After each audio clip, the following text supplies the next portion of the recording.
Welcome back, band family. Before we get started today, I wanted to share with you kind of a cool app that I encourage you to get. It's totally free and it's available for Android devices as well as for Apple iOS devices. It's called Bandmate and it is a tuner.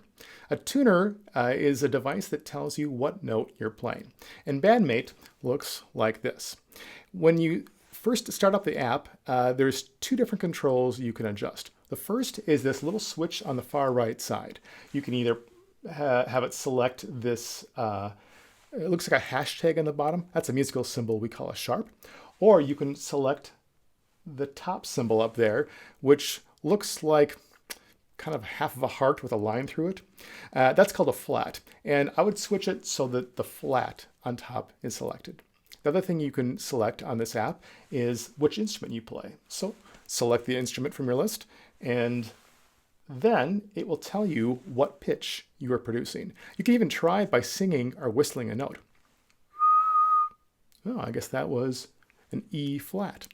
So check out Bandmate, and again, it's totally free for Android and iOS Apple devices. I've put a link to this in the resources folder on Schoology if you can't find it in the App Store for your device. Let's start out by working on our embouchure. If you recall from our instrument fitting video, the embouchure is that fancy term that describes the shape you make your face in when you play an instrument. For flute, we have a very relaxed embouchure. Now, I've talked about the M face for the other instruments. It's not really the M face, though, for flutes. The flute embouchure is much more relaxed. Basically, it's the normal relaxed face you make when you're not thinking of making any face at all. So if you just relax your face, that's pretty much the flute embouchure. To help you see that, you're going to want to get a mirror. So grab a portable mirror, or you can use a mirror against a wall. For flute, I almost find that having a mirror against the wall is easier because these little mirrors, it's not going to be quite as helpful. What we really want to do on flute is get as close to that mirror as possible. So if you have a nice big wall mirror that you can get really close to, I find that in flute, it helps me if I get like literally almost to the point where my nose is touching the mirror. So find a nice big wall mirror that you can get really, really close to.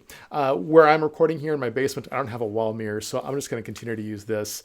And so that it's not covering up my face, I'm actually going to place it off screen here, but just realize at home, you're going to want to have that mirror really, really close to you. So let's start out by relaxing our face. Take a finger, your left finger, and move your lips around in all kinds of crazy shapes to make sure that your lips have no muscle force behind them at all. They're completely relaxed. This must look bizarre, but do it, and watch yourself in the mirror and make sure that your lip is perfectly relaxed. Next up, take that same left first finger, hold it sideways, and press it into the curve of your chin. And that's pretty much where the flute head joint is going to go. That's the part of the flute, by the way, the head joint. That's the part that touches your face. It goes into the curve of our chin, although it's going to go just high enough to catch the edge of our lip. So it's not quite right here. It's going to be more for me right here. And where it hits you on your lip can vary, but that's about where it's going to go. On the chin, but just high enough to catch the bottom. And as it does that, you'll notice that my lip kind of curls over a little bit. So imagine it's really, really relaxed like a pillow, and you're going to catch the edge of that pillow and bend it over just a little bit. Now try blowing air out through your lips, but here's the trick. Don't make any shapes with your lips, all right? Keep them completely relaxed.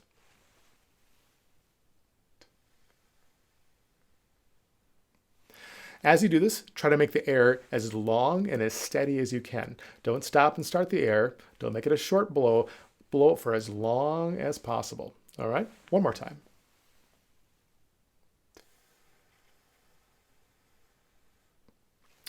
As you do this, get really close to the mirror and take a look at the size of the opening between your lips. Hopefully it's a small diamond-shaped opening right in the center of your lips. If you have two holes, one on either side, that might mean you have that teardrop lip that I mentioned in the instrument fitting video. That's where the middle of your lip comes down and it touches the bottom lip, and you end up having a hole on either side of that teardrop shape. So that's not ideal. We really want to have one hole right in the middle, a small diamond-shaped hole right between your lips. See if you can figure out exactly where that is, because everybody's lips are shaped differently. Maybe your opening is a little bit farther this way or farther that way. But try to see if you can see exactly where that opening is. So one more time, get as close to that mirror as you can and look to see what the shape is of that opening and where it is. Next up, we're going to make some noise. Before you open your case though, you have to realize that the flute case has a top and a bottom. It has a lid and a base. And if you open it upside down, all the parts of the flute are going to fall out. We don't want that. So take the flute case out, hold it in front of you on the ground, and make sure that the thinner part of that flute case is on top. That's the lid. If they look about the same, usually on most cases there is a name on one side or the other. It's the brand of the instrument. So if it says Yamaha, or Artley, or Gemeinhardt, or whatever it says, that's probably the lid. So have that facing you with the latches facing you, lid on top, undo the latches, open up the lid. If you did it correctly, the lid lifted up and then the bottom part stayed put and all of the parts of the flute are down on the bottom. The part we want is the head joint. That's the part right here.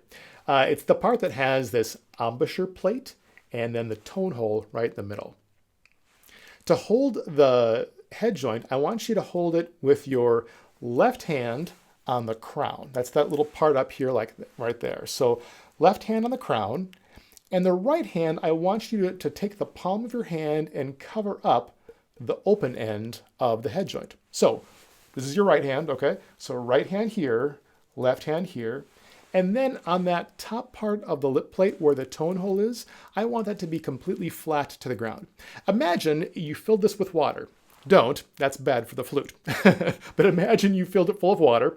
The water wouldn't run out of that tone hole because it is flat to the ground. It's not facing this way where the water would run out. It's not facing back that way where the water would run out that way. It's perfectly flat. Next up, I'm going to have you keep your head nice and tall, looking straight forward, and hold this in front of you. Make sense? Cool. Now that you got that memorized, set this down. I'm going to have you find a certain spot on your lip.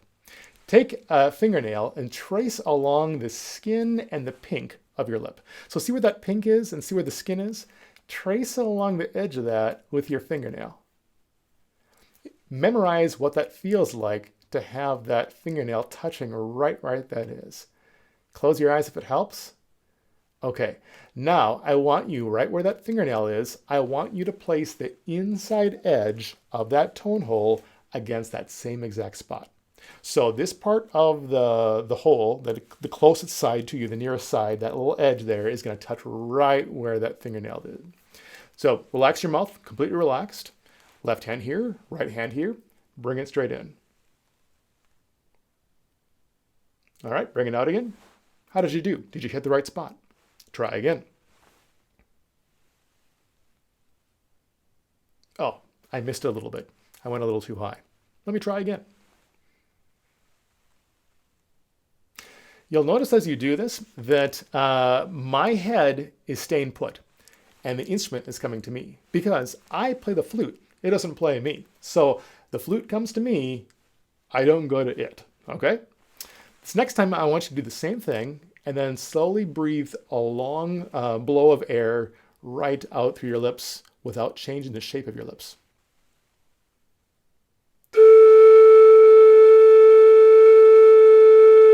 How did you do? Did you get a sound?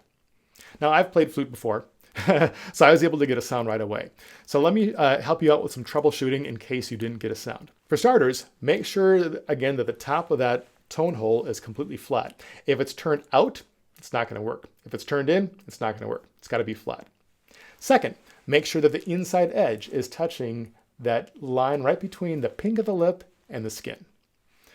Next, we want to make sure that our lip is nice and relaxed and it's almost kind of pushing out over the tone hole.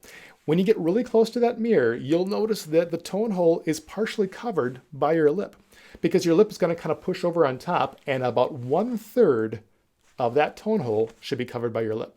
So as you get really close to that mirror, look inside that tone hole and make sure that you can see that your lip is covering 1/3 of it. If your lip is farther back and it's not covering any of the tone hole, it's probably not going to work. Likewise, if your lip is covering the entire tone hole or most of it, it's not going to work. Oftentimes, those two problems are actually caused by the flute head joint being rotated one direction or the other. So for example, if it's rotated out, I'm not going to get any of that tone hole covered. And the reverse, if it's angled in, way too much of that tone hole is going to be covered. So keep this flat, bring it straight in, let that lip cover 1/3 of that tone hole and blow a steady stream of long air. Try again.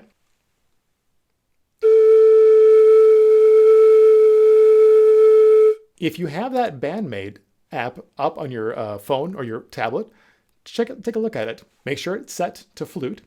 And don't forget to set that little switch on the side to the top selector, the flat. That's the symbol that looks like half of a heart with a line through it. The note you should get is an A. So make sure you get an A. If it says A flat, and again, that flat symbol is the half of a heart with a line, or a pizza on a stick. If it says A flat, chances are you've rolled the instrument up like this and you've covered too much of the tone hole. So adjust it so it's flat. Again, you should get an A. More troubleshooting. As you do this exercise with the finger, I had you find where the hole was. That hole between your lips needs to line up with this hole here. So the center of this hole needs to be lined up with the center of that. If you're off to one side or the other, it's not going to work. Here's a trick you can try. If you find that you're inconsistently getting a note, sometimes you get it, sometimes you don't, you might be too far one side or the other, so try it. Try actually shifting the flute back and forth, and you'll find that sometimes you'll get a note and sometimes you won't. Find out where it actually, where the sound occurs, and leave it there. I'll demonstrate.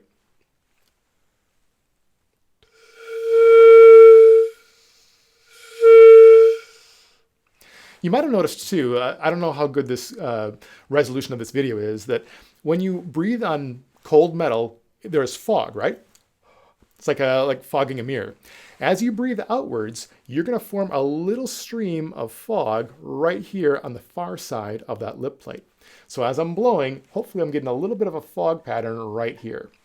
The smaller the opening between your lips, the smaller that fog pattern will be. Ideally, it'll be one triangular shaped fog pattern right on the opposite side right here. If you're trying this and you notice a giant spread of fog, that means that your opening is a little bit too big. If the fog is off center, chances are you just need to adjust this a little bit. Let's talk about how to make this opening a little bit smaller. Because if you're like most beginner flute players, you'll have a giant opening between your lips as you blow, and the air is just going to go everywhere. So to focus that air, so you need to make a small diamond-shaped opening between your lips in order to get the best sound. To get that diamond-shaped opening and to make it small, you need to gently touch your lips together, but you can't use a lot of muscle pressure with your lips. And that's the hard part. Because you think about it, oh, to close my lips, I just tighten them up. No, don't tighten your lips when you're playing flute. It needs to be super, super relaxed. So it's almost, again, like you're taking two pillows and gently touching them together. Imagine you have two cupcakes covered in frosting. Turn one upside down and gently touch the two cupcakes together so the frosting touches. Don't mash them together, just gently touch them together. Ready for the next sound? The next sound is going to be the open head joint. If this is easy mode, the open head joint is hard mode. So closed head joint is easier. Open head joint is probably a little bit harder. And that's because closed head joint, as long as you're pretty close, you'll get a sound. With open head joint, you have to be very precise about exactly where this needs to go. So same thing as before. Find that spot in front of you, bring it in, and blow. This note should also be an A on Bandmate, but it's going to be a higher A. If you look at what the note picture looks like on Bandmate, you'll notice that this A is higher up, but it'll say A. If it says A flat, you probably rolled this in or you've angled the air not quite right. So try to get it to be an A. If you can't quite find that spot, adjust it a little bit until you do. So you now have two exercises you can do. You can do the closed head joint and you can do the open head joint. I'm going to show you one more thing you can do for fun. It's called the slide whistle game. You're going to do the same thing as before with open head joint. You're going to blow as long as you can, but this time, instead of holding your hand over here, take one finger, place it inside the end of the head joint, and push it in and pull it out, and you'll see the sound will change as I do it. I'll show you. It's kind of a goofy sound. So have fun with the slide whistle sound if you'd like. As always, all the notes we're playing are very, very long. Don't stop your note. Don't stop it in the middle. Don't make short notes. Every note you play must be extremely long. So the hard thing for you for the next few days is that the exercises you're going to work on are closed head joint, open head joint, and if you want, you can play the slide whistle game.